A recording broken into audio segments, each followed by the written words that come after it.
The great crystal dome of Zentara Prime stretched high above the Galactic Council chamber, its walls reflecting the light of 1,000 stars. Inside, representatives from across the galaxy sat in their designated sections, each species maintaining the protocols established over 10 millennia of peaceful cooperation. Council. Speaker Veltara floated gracefully to the center podium, her translucent form catching the ambient light as she prepared to address the assembly. The day's agenda included trade route adjustments, mining rights disputes, and one peculiar item that had been causing quiet amusement throughout the station. Honored delegates, Veltara began, her voice carrying easily through the chambers. Acoustic design. Before we proceed to our main business, we must address a rather curious communication we received from the Outer Rim territories. A holographic display materialized above the assembly, showing a small blue planet orbiting an unremarkable yellow star. The image zoomed in to reveal continents, oceans, and the faint traces of what appeared to be primitive civilization. This world calls itself Earth, Veltara continued, unable to suppress the amusement in her tone. Its inhabitants have somehow managed to detect our communication networks and have submitted a formal request for recognition as a galactic civilization. Ripples of laughter echoed through the chamber. The Vorthok delegate, his insectoid features clicking with mirth, spoke up from his crystalline perch. Surely this is some form of cosmic jest. These creatures haven't even achieved basic space travel. Elder Caxmore, oldest member of the council and representative of the ancient Seferian Empire, leaned forward in his hoverchair. His weathered features bore the wisdom of centuries, and when he spoke, the chamber fell silent. What exactly do these humans believe they can offer our established civilization? The holographic display shifted, showing crude metal cylinders propelling themselves with controlled explosions. Primitive satellites orbited the planet like scattered debris, and the surface showed clear signs of industrial pollution and territorial conflicts. Their technology is laughably primitive, Veltara explained, gesturing toward the images. Chemical propulsion systems that our ancestors abandoned 40,000 years ago. They've barely managed to place a few individuals on their own moon, and that achievement required the combined efforts of their entire species.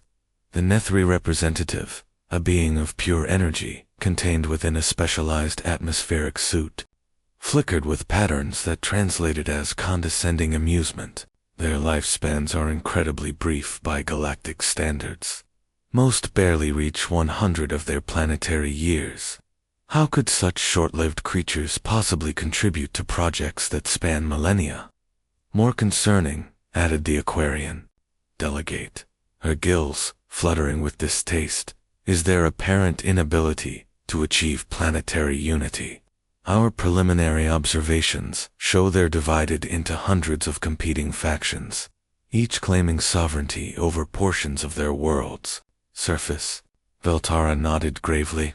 Indeed, their planet shows evidence of recent large-scale conflicts, nuclear weapons testing, atmospheric damage from industrial excess, and ongoing territorial disputes.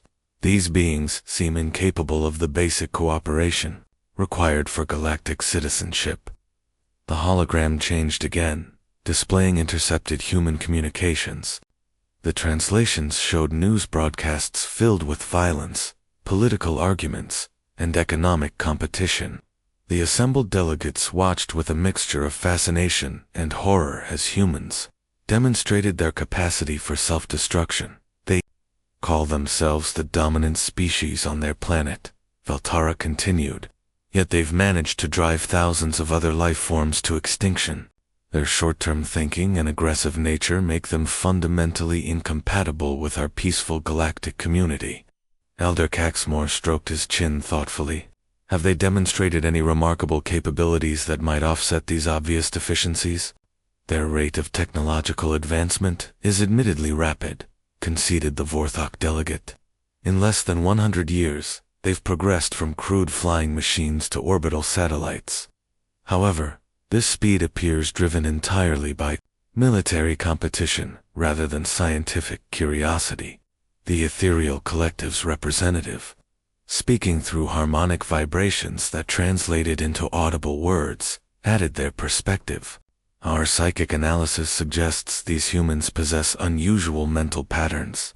They seem to thrive under stress and adversity in ways that would destroy most civilized beings.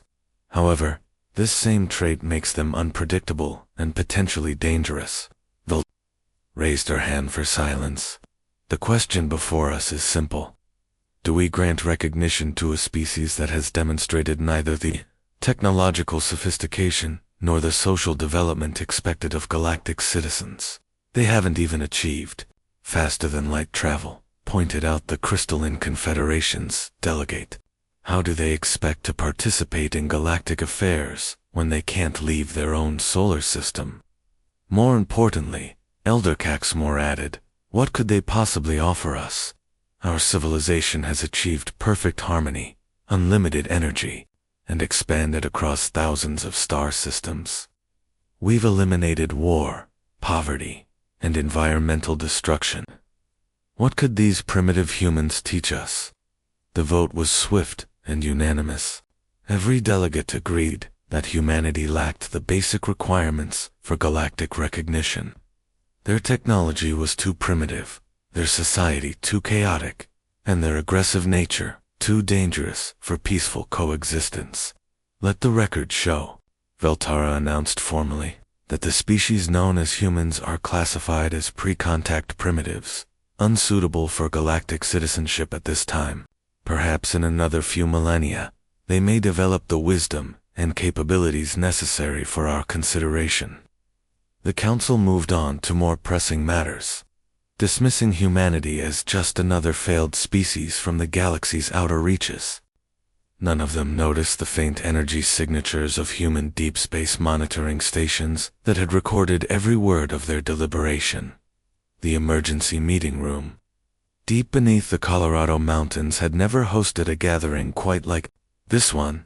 Representatives from every major nation sat around the circular table, their faces illuminated by the soft blue glow of holographic displays.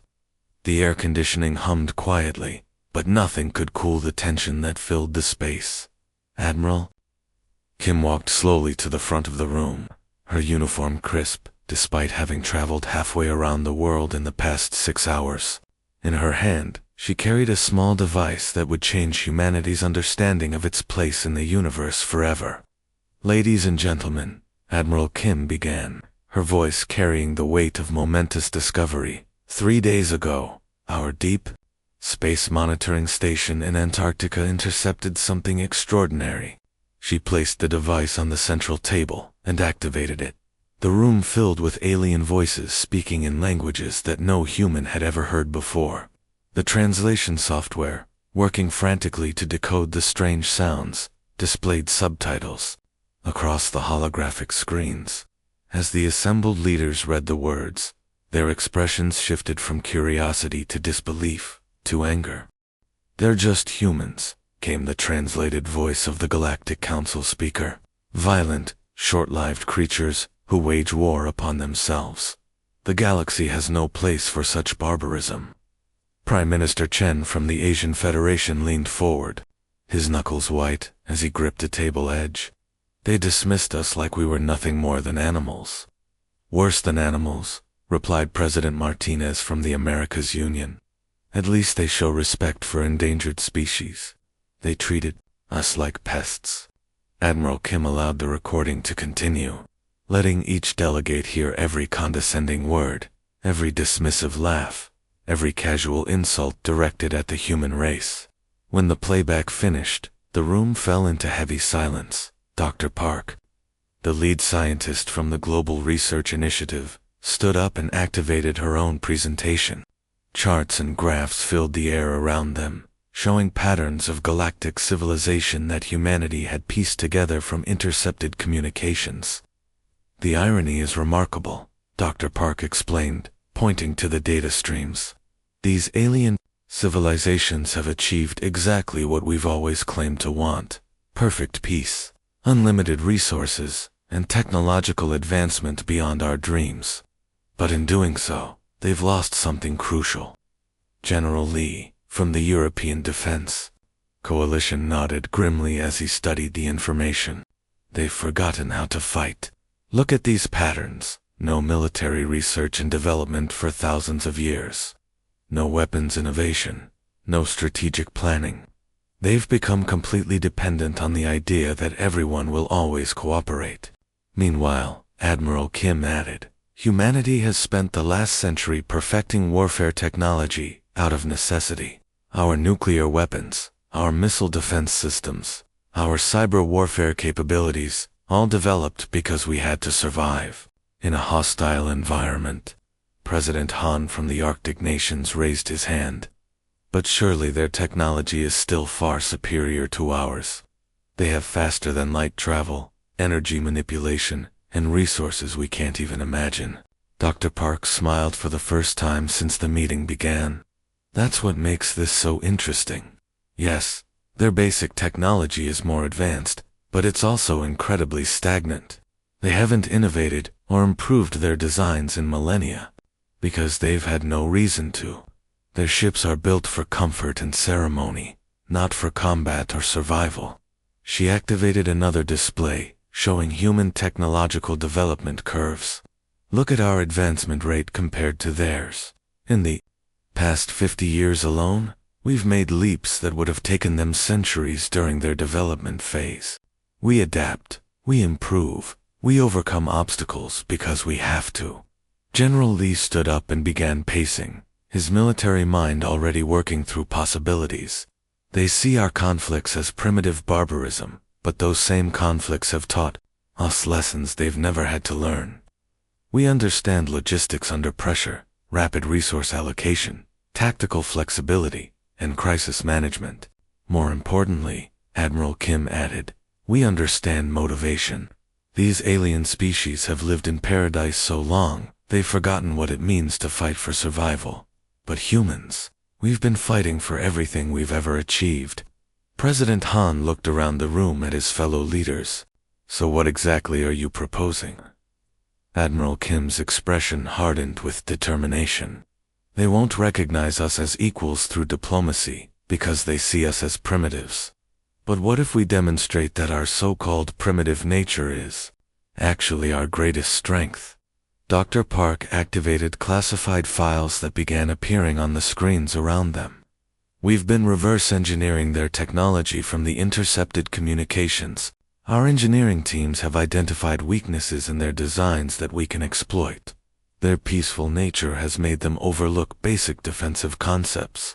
All of our black projects, General Lee continued, the experimental weapons, the advanced propulsion systems, the artificial intelligence programs, we can accelerate everything. Combine human ingenuity with their basic technology, and we can build something they've never seen before. President Martinez leaned back in his chair, processing the implications. You're talking about building a fleet capable of challenging civilizations that have existed for thousands of years. Not challenging, Admiral Kim corrected. Surprising. They expect us to remain planet-bound primitives for centuries. Instead, we show up at their doorstep with capabilities they never imagined we could develop. The room erupted into urgent discussions, as each leader began considering what their nation could contribute to such an unprecedented project. Scientists, engineers, military strategists, and politicians all began working together toward a single goal. As Admiral Kim watched the coordinated activity unfold around her, she couldn't help but smile. The aliens had been right about one thing. Humans were indeed different from every other species in the galaxy. They just hadn't understood that those differences might be humanity's greatest advantage. The view from the orbital construction platform stretched endlessly in all directions, showing the controlled chaos of humanity's greatest undertaking. Dozens of massive ships hung in various stages of completion, their hulls gleaming under the harsh light of welding torches and assembly beams. Admiral Kim floated near the observation deck, watching as thousands of workers from every nation on Earth collaborated on vessels that would carry humanity to the stars. Below them, Earth looked peaceful and blue, giving no hint of the furious activity happening in the space around it. 3 separate orbital shipyards worked around the clock, each one larger than any structure humanity had ever built. The constant stream of supply shuttles looked like a line of ants, carrying materials up from the planet's surface. Captain Yu pushed off from the docking port and glided through the main corridor of what would soon become humanity's flagship. The ship stretched over 2 kilometers from bow to stern, its angular design looking nothing like the ceremonial vessels the aliens preferred. Every surface seemed to bristle with weapon emplacements, sensor arrays, and defensive systems. The main assembly is almost complete, reported Chief Engineer Cho, as she met Captain Yoon in the primary hangar bay. Around them, technicians worked frantically to install the final components of their revolutionary weapon systems. We took their basic plasma technology and rebuilt it from the ground up. Cho activated a portable display showing the technical specifications. The Nethri use plasma for peaceful purposes, lighting, heating, basic energy transfer. They never considered what would happen if you compressed the plasma stream and accelerated it through magnetic fields. We've created weapons that deliver 3 times the energy output of anything in their historical databases. Captain Yoon studied the readouts with satisfaction, and the defensive systems. Even better, Cho replied, leading him toward the armored sections. Their ships are built like art galleries, beautiful, spacious, comfortable for long journeys between peaceful worlds. Look at our design. She pointed to the thick hull plating and redundant system backups. Every critical system has 3 independent alternatives. Every hull section can be sealed off independently. Every weapon can operate even if the main power grid fails. In another section of the shipyard, Commander Shin worked with his tactical planning team in a room filled with holographic star charts and battle scenarios. The 3-dimensional displays showed potential routes to various alien worlds, defensive positions, and strategic considerations that peaceful species had never needed to contemplate. Their military thinking is completely outdated, Commander, Shin explained to his officers. Look at these ship formations from their historical records. They travel in perfect geometric patterns designed for visual appeal, not tactical advantage. Their communication protocols prioritize politeness over security. Lieutenant Park, one of the younger tactical officers, raised her hand. But sir, don't they have superior numbers? The galactic civilization includes thousands of worlds with massive populations. Commander Shin smiled grimly. Numbers don't matter if you don't know how to use them. These species have been at peace so long they've forgotten basic military principles. They've never had to coordinate rapid response, establish secure communications under hostile conditions, or adapt their strategies when facing unexpected threats. He activated a simulation showing human fleet movements compared to typical alien formations. We've designed our tactics around principles they've never encountered: deception, misdirection, rapid assault, and strategic withdrawal. Well, they're still trying to establish formal communication protocols. We'll have achieved our objectives. Meanwhile, in the research laboratories orbiting Earth's moon, Dr. Park supervised teams of scientists working to unlock the secrets of alien technology. The breakthrough had come 6 months earlier, when they realized that the alien designs hadn't been updated or improved in thousands of years. It's like finding a civilization that stopped developing weapons after inventing swords. Dr. Park explained to Admiral Kim during one of their regular briefings. Their technology works perfectly for their peaceful purposes, but they never considered how someone might improve it or turn it against them. She activated a holographic display showing side-by-side comparisons of alien and human technology. Take their faster-than-light engines. The basic principles are sound, but the execution is incredibly inefficient by our standards. They built them for comfort and reliability, not speed or performance. Our versions, Admiral Kim asked, 50% faster, with 1/3 the power requirements, Dr. Park replied proudly. We've also added features they never considered necessary: rapid startup sequences, emergency overcharge capabilities, and stealth modifications that mask our energy signatures. The improvements extended to every system aboard the human vessels. Life support systems were more robust, computer networks were more secure, and manufacturing processes were more efficient. Most importantly, human engineers had designed everything with warfare in mind, creating ships that could fight, survive damage, and continue operating under conditions that would cripple alien vessels. As the construction neared completion, Admiral Kim gathered all the fleet commanders for a final briefing. The assembled officers represented the best military minds from every nation on Earth, now united in a common cause that transcended old planetary boundaries. 6 months ago, we were dismissed as primitive creatures, unworthy of galactic recognition, Admiral Kim told them. The Alien Council looked at our conflicts and saw only barbarism. They failed to understand that our struggles taught us lessons they never learned. She gestured toward the completed fleet visible through the briefing room's windows. These ships represent more than advanced technology. They represent human determination, human ingenuity, and human refusal to accept limitations imposed by others. The fleet commanders nodded, understanding the magnitude of their mission. They weren't just carrying humanity to the stars. They were proving that being underestimated could be the greatest advantage of all. The morning session of the Galactic Council had been proceeding exactly as planned.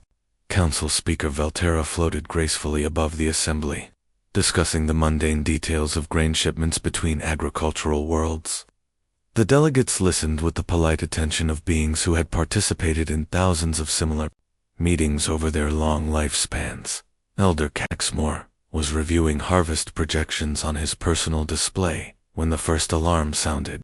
The gentle chime, designed to never startle the sensitive nervous systems of various species, seemed almost apologetic as it echoed through the crystal chamber. Proximity Alert announced the station's artificial intelligence in its carefully modulated tone. Unknown vessels detected at system perimeter. Valterra paused mid-sentence, her translucent form shimmering with mild annoyance. Please identify the vessels and direct them to the proper commercial approach vectors. The AI response came after an unusually long pause. Unable to identify vessel types. Energy signatures are ... unprecedented. The word unprecedented sent a ripple of unease through the assembled delegates. In a galaxy where everything had been catalogued, studied, and categorized over millennia, nothing was supposed to be unprecedented anymore. Elder Caxmore activated the chamber's main tactical display, expecting to see some merchant vessel with outdated transponders, or perhaps a research ship from one of the outer colonies. Instead, the holographic projection showed something that made his ancient blood run cold. 20-7 massive objects hung at the edge of the Zentara system, their angular profiles unlike anything in the galactic database. Each vessel stretched over 2 kilometers in length, their dark holes bristling with structures that could only be weapon systems. Impossible, Elder Caxmore whispered, his voice barely audible above the growing murmur of confused delegates. The Vorthok representative clicked his mandibles nervously as he studied the sensor readings. These energy outputs, they're off the scale. What civilization could have built such vessels without our knowledge? Before anyone could answer, the chamber's communication system activated without permission, bypassing all security protocols. With disturbing ease, a holographic figure materialized in the center of the assembly, a human female in a crisp military uniform, her expression calm but unmistakably commanding. Honored delegates of the Galactic Council, the figure began, her voice carrying clearly through the chamber's acoustic systems. I am Admiral Kim of the United Earth Fleet. The chamber erupted in chaos. Delegates who had lived for centuries without experiencing genuine shock suddenly found themselves struggling to process what they were seeing. The primitive humans, the species they had dismissed just months ago, were somehow standing before them with a fleet that dwarfed anything in the galaxy's memory. Veltara's ethereal form flickered rapidly, a sign of extreme distress among her species. This cannot be real. Humans are primitives who barely achieved orbital flight. How could you possibly, double quotes, build faster than light vessels? Admiral Kim completed the question calmly. Behind her, the bridge of her flagship hummed with quiet efficiency. Human officers moved with practiced precision at their stations, monitoring systems that represented the culmination of their species' greatest achievement. We learned from the best teachers available yourselves. The tactical display updated, showing detailed scans of the human fleet. The numbers made no sense to beings accustomed to millennia of peaceful development. Power outputs that exceeded anything in their databases. Weapon systems based on principles they recognized, but had never considered weaponizing, and defensive capabilities that suggested these ships were built specifically for war. Elder Cat leaned forward in his hoverchair, his ancient mind struggling to accept the evidence before him. Your species hasn't even achieved basic space colonization. These vessels would require technological capabilities far beyond your primitive civilization. Admiral Kim's expression remained unchanged, but something in her eyes suggested she was enjoying this moment far more than she was letting on. You made a fundamental error in your assessment, Elder Caxmore. You assumed that our conflicts and struggles were signs of weakness. In reality, they were our greatest strength. She gestured, and the display showed comparative development curves between human and galactic civilizations. While your species enjoyed 10,000 years of peace, we spent centuries learning to survive, adapt, and overcome impossible odds. Every war taught us lessons you never needed to learn. Every crisis forced us to innovate in ways you never considered necessary. The Nethri representative flickered with patterns of distress as he processed the implications. But our technology is far superior. Our knowledge spans millennia of accumulated wisdom. Was superior, Admiral Kim corrected gently. Your knowledge spans millennia of stagnation. When was the last time any of your species improved their ship designs, updated their defensive systems, developed new manufacturing techniques? She paused, letting the silence stretch. We've been doing all of those things continuously, driven by necessity and competition. Commander Shin appeared beside Admiral Kim, his tactical display showing the current positions of both fleets. The contrast was stark. The human vessels maintained perfect formation with overlapping fields of fire, while the Council's ceremonial ships were scattered in patterns designed for aesthetic appeal rather than defensive coordination. Our vessels are built for war, Commander Shin explained matter-of-factly. Redundant systems, armored hulls, weapons designed for maximum efficiency rather than minimum impact.